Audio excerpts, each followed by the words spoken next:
Okay, welcome to the character modeling and rigging class. This is going to be just a very simple introduction into what is rigging and how joints own parts of your model. Okay, we'll then get into some painting of weights, meaning assigning influence from one part to another. Then we're going to talk about IK handles and how they are used almost like puppet strings and making your characters move and live basically. And then we're going to talk about setting up IKs with knees and elbows. For some of you, depending on which classes you've taken and whether you've been doing some of your studying on your own or in different types of classes, these things might be something that you're a little bit familiar with, but we're going to go through it very, very slowly just so that everybody's on the same page just to start out. And then, of course, we'll be talking about the different types of joint chains, meaning, such as branching or just doing straight lines and how to organize them. Okay, so let's get started. Now, to begin, I'm just going to create a very simple NURBS cylinder. Okay, now, as you can see, the cylinder does not have tops and bottoms, and I'll be getting this just a little bit longer than normal, and you're free to work along with me if you'd like. It might be helpful if you do that. And I'll turn additional spans on. Okay, this way we can see just what's happening. Alright, now I'm going to go to the side view, and I'm going to go over to my animation tools, and up here underneath skeleton I can choose my joint tool.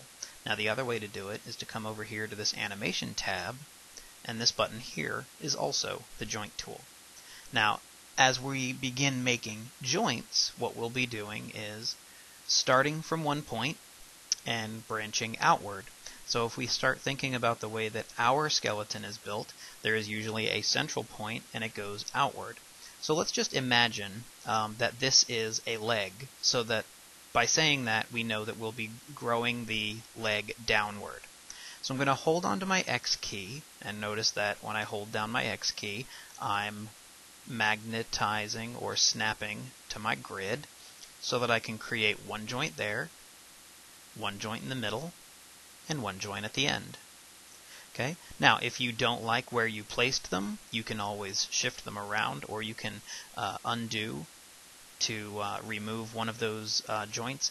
If you go a little bit further than the object, that's probably okay for this particular example, but as we start getting into more complicated versions, you'll start to see that the placement of your joints becomes very important.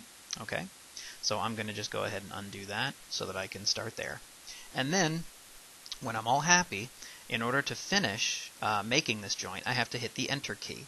And as you can see now, if we look a little closer, we have one joint here, one joint here, and then technically we do have a joint here, but it's basically like the tip of your finger. You cannot bend the tip of your finger, you can only bend the bone previously. Okay, that's the first bend point. Now, when you're first starting out, these joints may seem very too large or too small. There's a very easy way to control how big you see joints, and that's underneath Display, Animation, Joint Size.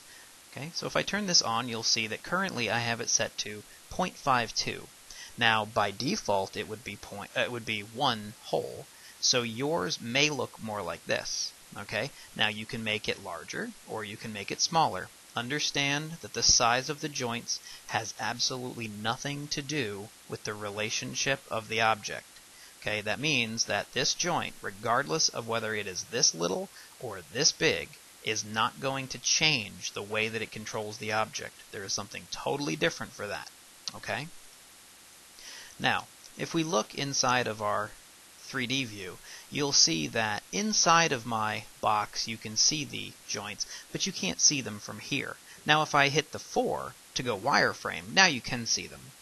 But something else that you can do, if you're back inside of a solid, is you can come over to shading, and you can choose to X-ray your joints. So if I turn that on, look at that.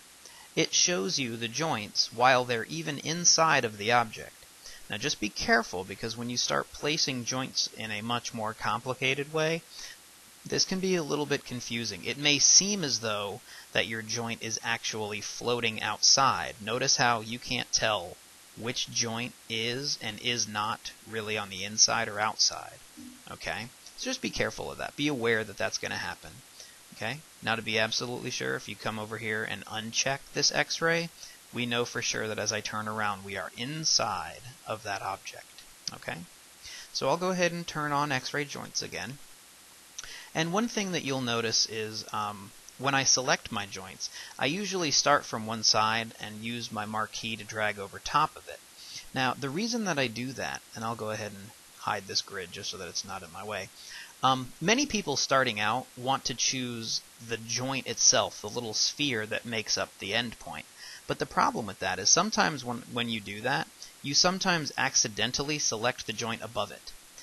Especially if it's a little bit smaller. And what happens is Maya sometimes just doesn't know which one you really want.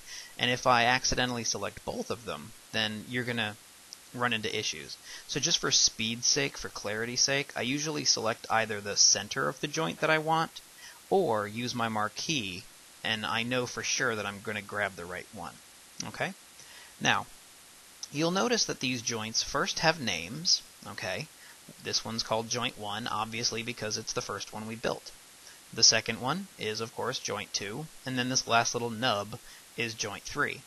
Now, if we look at it inside of our hypergraph, you'll notice that they are arranged so that one is parented to the one next to it, and then the one after that. Now, if this one is parented to this one, obviously joint number 3 says whatever joint number 2 does, that's what I'm going to do. Joint number 2 says, well, whatever joint number 1 does, that's what I'm going to do. So if I move around joint number 1, they all come with, but if I move around joint number 2, only that happens. Okay? So that means if I have this and I rotate it, hit minus to make that ball a little smaller, and I want to rotate it back and forth, they're all rotating together. If I grab the second one and I rotate, then only that one gets to rotate around. Okay?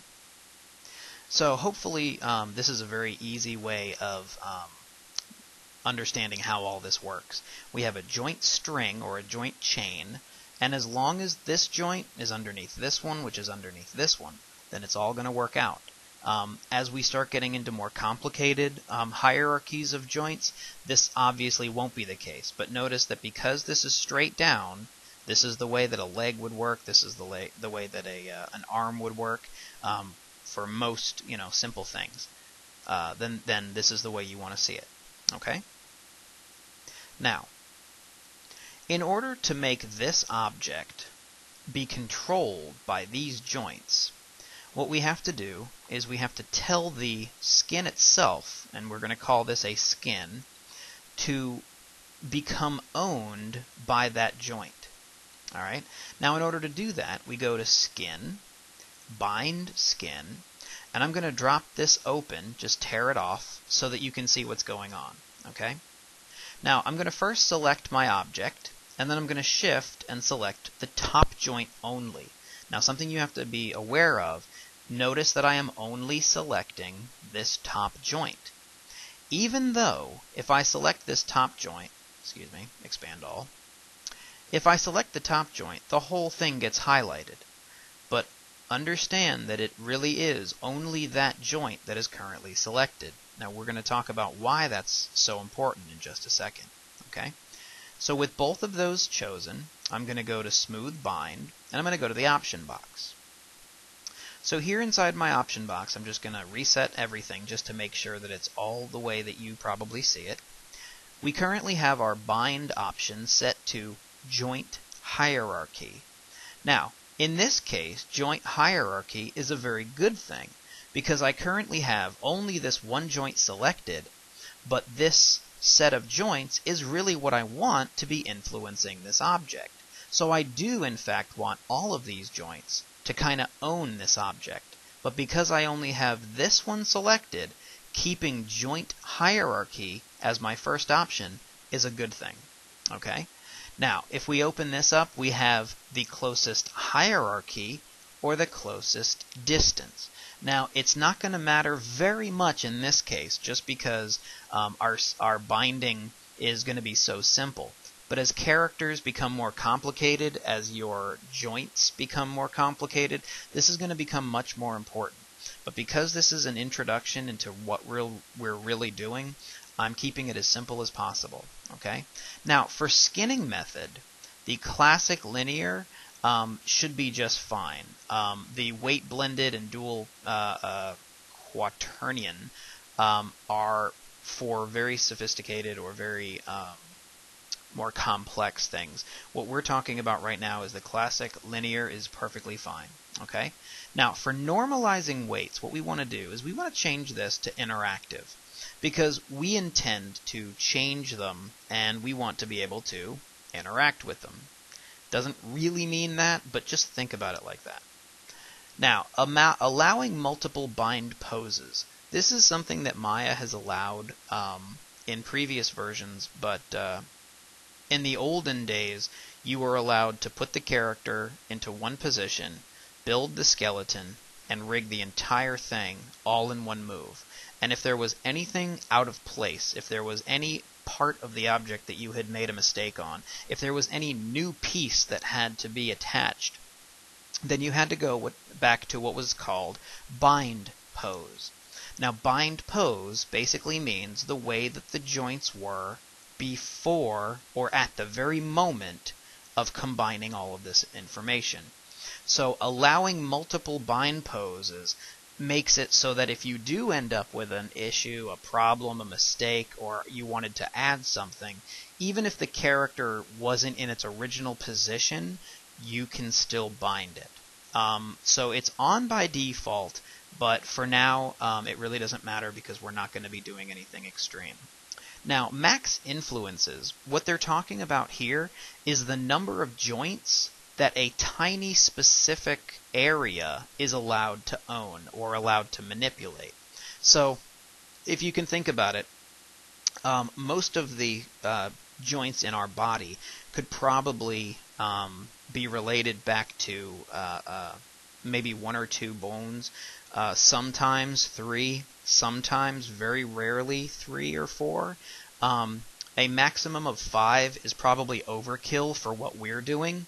So what I'm going to do is I'm going to drop this down, just to make it easier for this example, to a maximum influence of 2 joints. Meaning that this middle point, this middle area, gets to be shared with part of this joint and part of this joint. Doesn't that make sense? Now, drop-off rate by default is 4. That's okay, but it does become very, very smooth.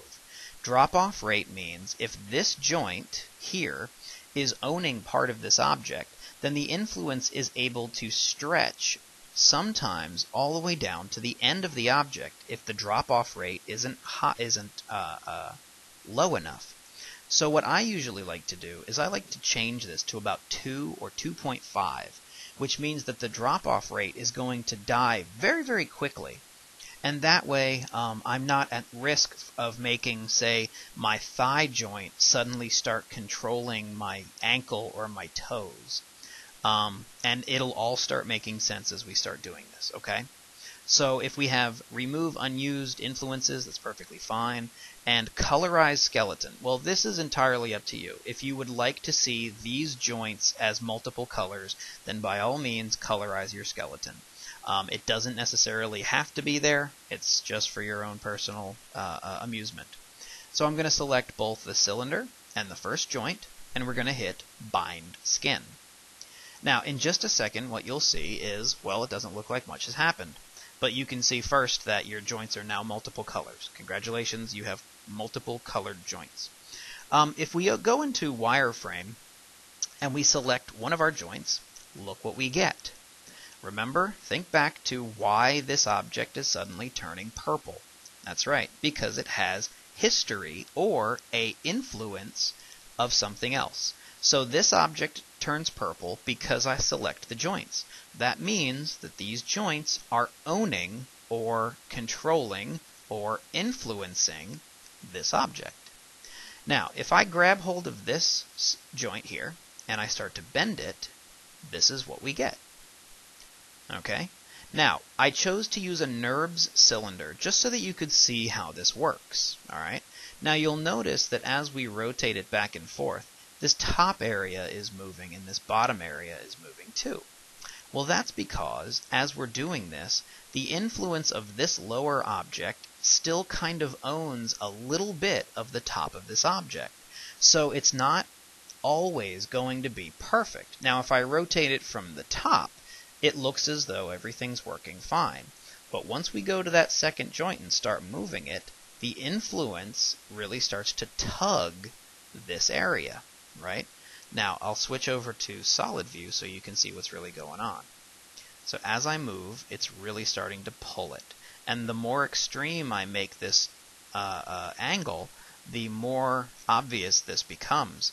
Now, this is definitely not a good thing when we start to try and do characters that, if this were a leg and he had, a kilt or a skirt or a pair of shorts or something, that would be, you'd start to expose this little edge here. That's definitely something that we don't want to do. So what we need to do is we need to tell Maya exactly what parts of this object are going to be controlled by what joints. Alright, so in order to do that, I'm going to go ahead and drop this away, and I'll shrink this down as well.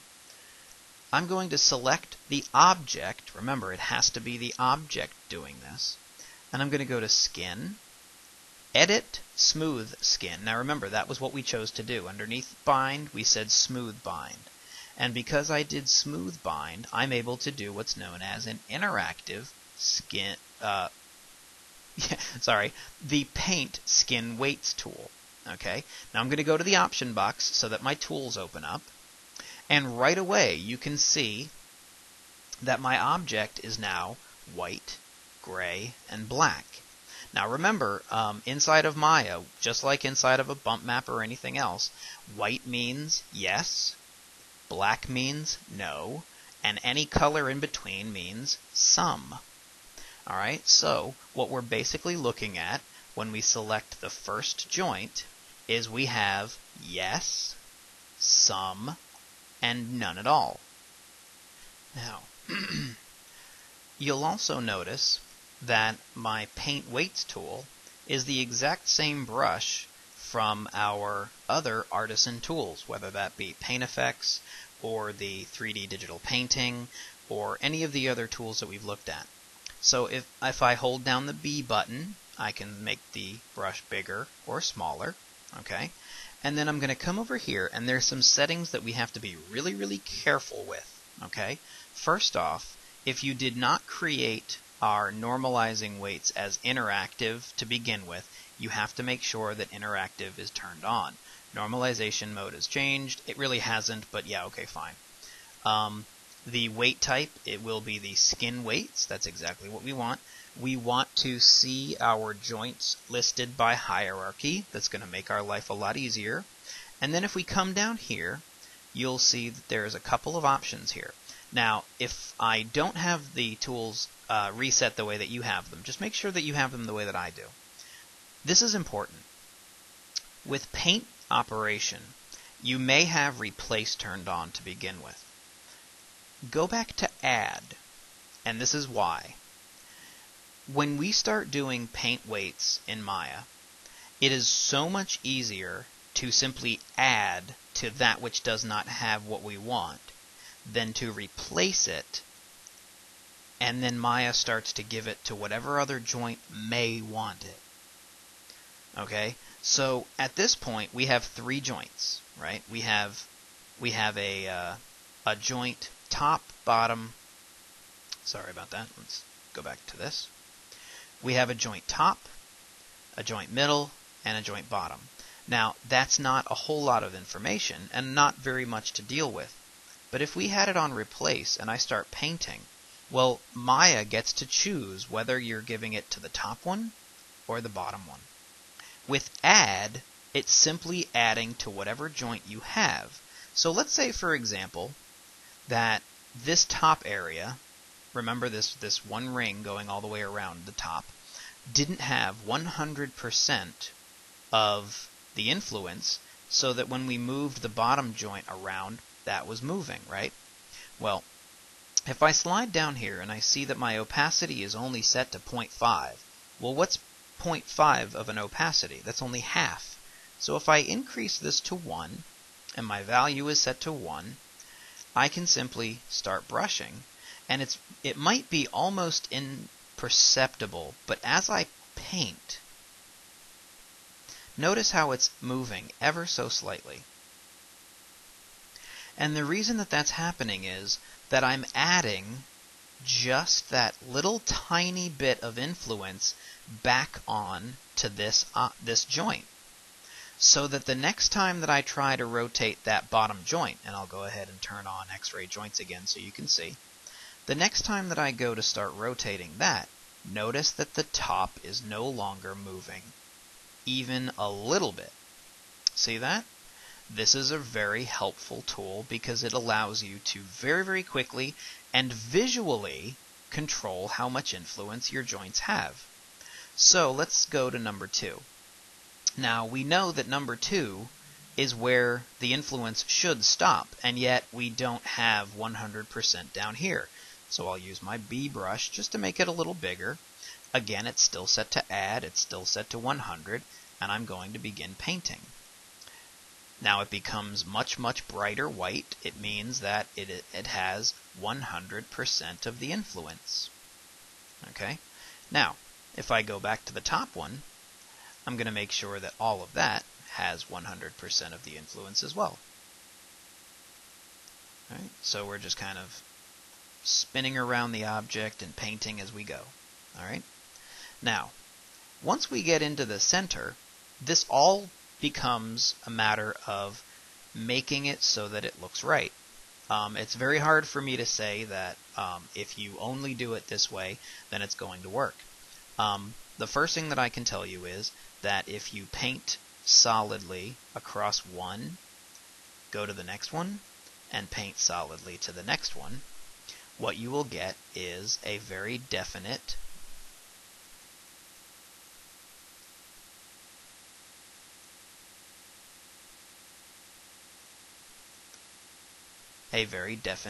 bend. See that? However, it may not be what you're looking for down here. So let's think about this as if it were a knee. Now the top area, the back of the knee, seems to be deforming fairly well. But the front, our knee doesn't do this. Our knee does not simply collapse on itself, right? So an easy way to go about fixing that or making adjustments to it would be to go back to the first one and choose this and just paint a little bit more influence for the front of the knee. So that means that the front of the knee is allowed to have the influence from the top. Now, by doing something that simple, when I bend it next time, notice how we have a bit more of a solid knee shape.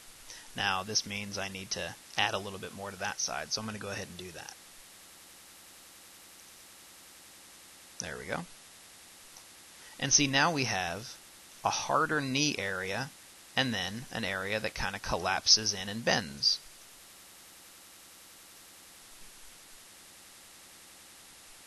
See that? Okay. Now, I showed you how to do something with a NURBS object. Let's do something with a polygon object. Okay. During the classes as far as modeling for organic characters, I've been kind of hammering this use of a high poly and a low poly object kind of ad nauseum. I'm sure some of you are very annoyed and tired of hearing it. But now you're about to see why that's so helpful. Okay? So I'm going to first create a cube. Okay? And we will make it just a little bit longer. And we will turn height divisions on. And then I'll hit 3. Now, hitting 3, of course, only shows us a preview of what we're really doing. But from what I see when I select that, I like what I see. This is going to be just what I want. I'm then going to duplicate it, and I'm going to shift it over. Okay? So now we have two cubes that are almost identical. They are pretty much made the exact same way. And I will delete history on both of them, and I will freeze transforms on both of them. I'm going to choose this one, and I'm going to go to Mesh, and I'm going to go to Smooth, and I'll give it a division smoothness of 2. Alright? I'm then going to go to the original one. I'm going to choose Proxy, and I'm going to make it a subdivisional proxy box. Okay? Now, just to be fair, I'm going to select the high poly object on the inside, that guy right there, and I will change the continuity to 2.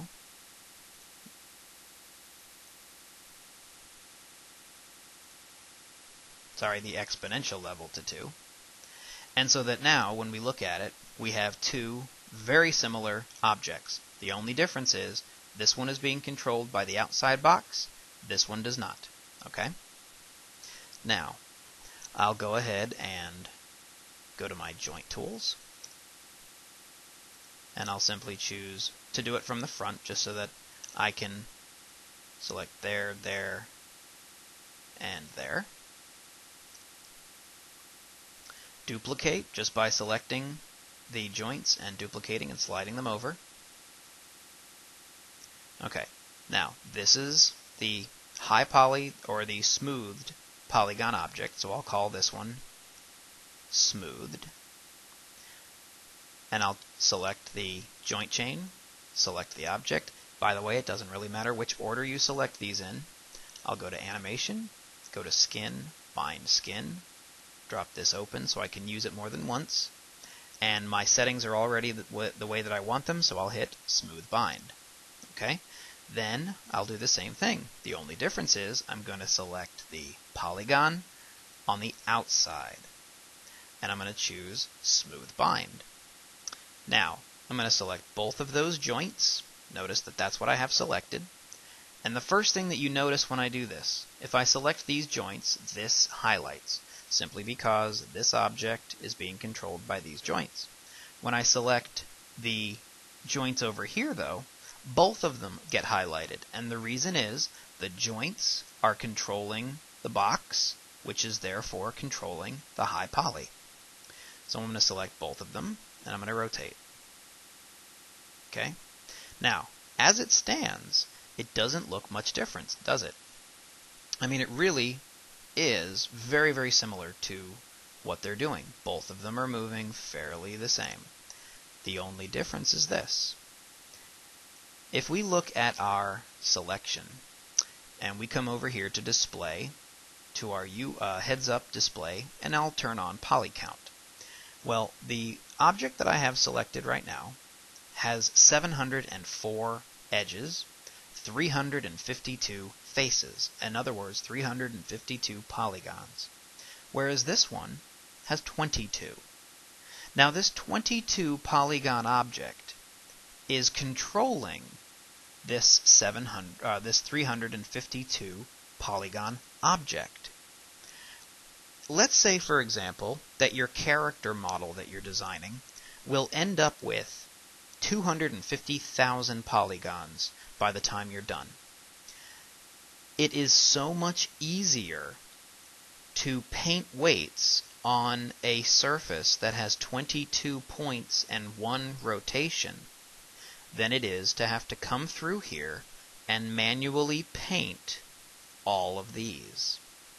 It also is so nice because I can take the high poly object, drop it into a layer, and simply hide it. And now, this rotation and the animation that I'm going to get will be essentially in real time. And if I don't like it as a box, I hit number 3, and I get my smooth preview in the same result. Now, it may not be very impressive at this point, I mean, we are looking at, a bean. But imagine your entire character, hundreds of thousands of polygons. All of them are going to be controlled by joints. This is why I've been hammering so hard about using the proxy subdiv method. Rather than smoothing your object of your character and then having to suffer through the issue of painting with this many points, the deforming and the smoothness happens because this rough box is what's really bending. The box is telling the bean what to do. It also allows you to increase the smoothness even higher if you wanted to. And yet, even though all of that's happening, if it becomes too hard for your computer while you're animating, you just hide it. And then you go back to your real-time motion blur so that by scrubbing through your timeline, you suddenly get to see all of your animation in real time. Now, just in case you're unfamiliar with that phrase, real time is what happens when you play a video game. It doesn't have to be rendered. It doesn't have to be calculated. It's happening in real time. So when I grab hold of this little joint and I rotate it back and forth, this is giving me the feedback in real time. If this object were too complicated for my computer, then as we started to, and let's just go ahead and increase this to the 3 that we had before. There you go. Well, look at what I end up with. There's no way to increase the smoothness of this object because it's already bound. So I'm stuck with it just the way it is. And if it's not smooth enough, I'm out of luck. So, hopefully by now you see the wonders of this technique, because I can hide my object, animate it to my heart's content, hide the low poly when I'm done, and simply bring up, hide the low poly when I'm all finished animating, bring up the high poly, and now I'm ready to render. And when it's time to render, I'm not concerned with how long it's going to take to make it go frame by frame, because I'm not worried about the animation anymore. I've already done that. I've decided what the animation needed to be. I've seen it happen on the low poly. I'm happy with it. Now let the computer deal with all the polygons. Okay? Okay. One of the first things that you should consider while you're about to begin with your rig is planning out how to build your character. Obviously, when you're building your character, it's so important to know how you're going to be rigging it, because the first thing you need to know is what does the character need to be able to do. So while we're doing this, I'm just going to show you some of the fundamentals of using joints with multiple pieces. Now I'm going to go and make them very, very simple objects just so that you can see what's really going on. But I think that by doing this you'll get a pretty good idea of what's happening. Okay? So the first thing that I'm going to do is I'm just going to make a couple of really simple pieces. And you'll notice that I'm using different types of geometry. The only reason I'm using different types of geometry is so that you can see that it really doesn't matter what kinds of objects we're going to be making. Okay, now that's a NURBS. I already have a couple of NURBS, so why don't we go ahead and make a polygon cube, and then that can be another piece there. Alright, so I'm going to grab these, just slide them up a little bit. Alright, now if I open up my hypergraph, you can see that we have 3 individual pieces. Now it's pretty much a given that we want to organize these, because as we begin to put all this stuff together, we don't want there to be 1,000 different bits and pieces floating around. We want to be able to keep all of this fairly connected, combined, organized, grouped, and so on. Okay, so let's just, for example, bring that up, and I'll bring that down. Okay, so let's say that this is a character's arm. And what we're going to do is we're going to rig this so that the elements will move together even though we won't be putting it and connecting it with this group. Now we know that currently if we select that group, the whole thing moves together. But when we start to rig our objects together, the groups and the geometry don't take front seat anymore. What happens is that the joints begin to take over and tell the objects where they're supposed to go. Now, as far as the objects are concerned, they don't think they're moving at all. And so you'll see what starts to happen when we do this. So again, I'm going to go into my animation tab, choose my joints, and then I'll build one joint, two joints, and so on all the way up. Alright, so now we have, if I go to shading, X-ray joints, I can see my joints sitting in here. And then what I'll do is this. If we come over here into our animation tab and we go to skin, bind skin, I'm going to just tear this off so you can see what we're looking at. I'm going to choose smooth bind again, but this time I'm going to go into the settings here, and instead of choosing bind to the joint hierarchy, I'm going to change that to the selected joints. Now the reason that we're doing that is because for this shoulder, okay, doesn't really need to affect this hand. And then the same thing goes is that this hand joint doesn't really need to affect this shoulder. Okay? Because these are individual pieces, there's no need to have your joints controlling more than what's really necessary. Now we're going to get into a little bit more detail with this in the next example, but I just want to show you how this works. So I'm going to select the first joint, and notice how it looks like everything is highlighted, but if we open up our hypergraph, we see that in reality it's only the first joint selected. So we know that we only have this joint selected, and because we have this in our options, bind to only the selected joint, this is the only joint that will affect. So if I shift and select my object, I can go to the smooth bind options and hit apply. And so if I go into my wireframe, you can see that when I select that joint, everything turns purple, like it should. But if I select the other joint, it doesn't. Okay?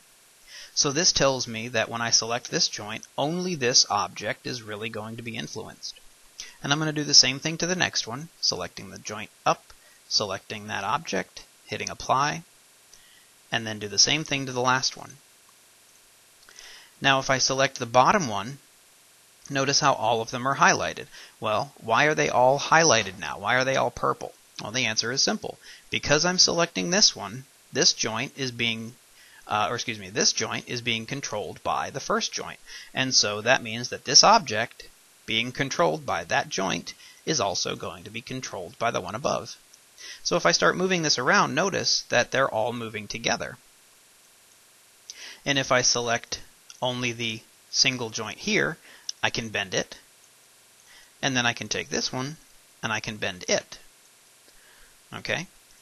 Now, this is pretty easy to see when you have some simple geometry, but let's see what happens when we're doing things that are a little bit more sophisticated. Okay? So what I'm talking about is maybe pieces that are supposed to look like they're really connected. Let's say, for example, we have a character arm, and the arm needs to look like it's connected into the sleeve, right? So I'm going to just real quick do the, I'm going to build the arm and a simple shirt just so you can see what's going on, okay? I'm going to pause it just so I can get that finished.